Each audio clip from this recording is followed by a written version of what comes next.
It's called If Depression Were a Boy I Dated. Dear Depression, some days I wish you were a delicious gentleman I had met at the bar on a Sunday night. Maybe then the high-pitched voices of my girlfriends would have surrounded your name the next morning, and not a silence that makes one's stomach cringe.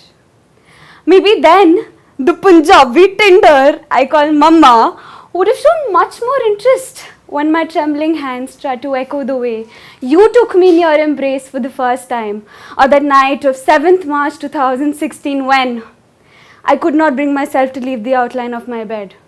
I could not pull down the covers of this frail structure even though beads of sweat ran down my spine.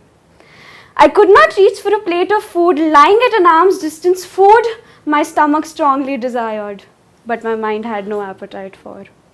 When I could not scratch down the black chart papers that covered every possible place through which the light rays of the setting sun could sneak in to dismantle this darkness I now found myself enveloped in. I could not. I just could not.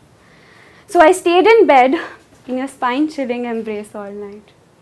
Dear Depression, some days I wish that the gifts that you left at my doorstep were as romantic as the stones and the shells I get back from my memory trunk each time I visited the hills of the sea. Maybe then I'd show someone the razor-sharp scars you left on my thighs, or the jute chain you had tried tying around my neck one night. Oh, and do you remember that cosmetic you'd gifted me? Because only you knew how the date carved on its crimp would remind me of a machine that would carve one more date someday, but on a grave this time. Dear Depression, some days I wish that the voicemails that you left on my number brought me the same kind of love as the loved one fills up with while resting her head on her mama's lap at the end of a consuming day. Love one didn't have to put up a performance for.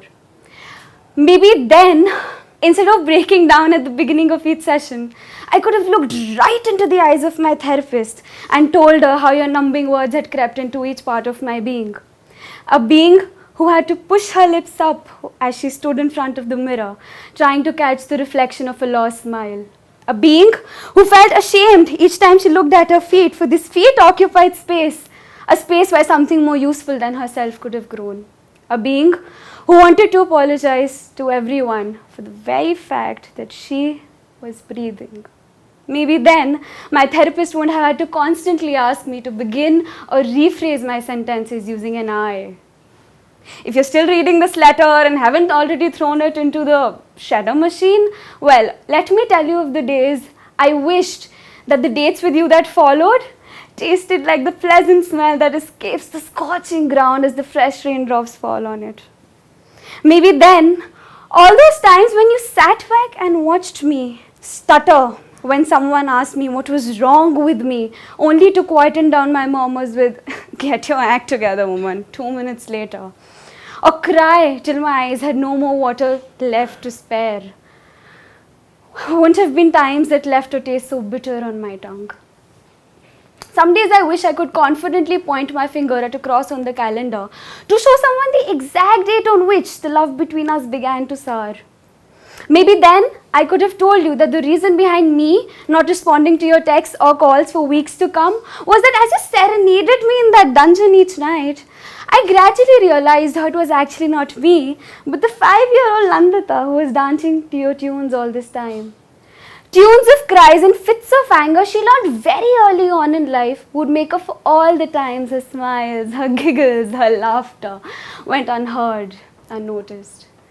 Tunes of melancholia that became comforting and familiar, for playing them was the only way she knew to get her ma's undivided attention.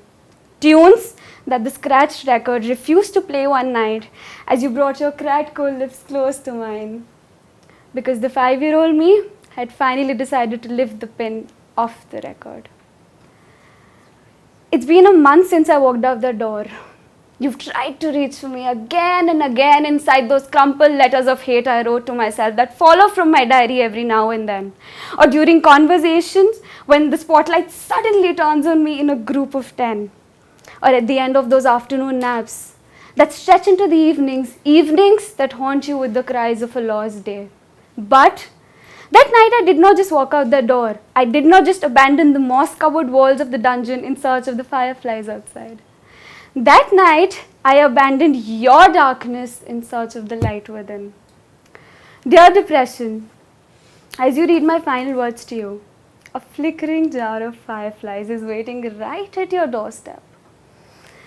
I hope someday the torn apart pieces of this letter and the still glowing broken shards of glass lying on the floor of your dungeon are able to give some strength to the girl who probably by now would have sipped the drink you offered to buy her at the bar on a Sunday night.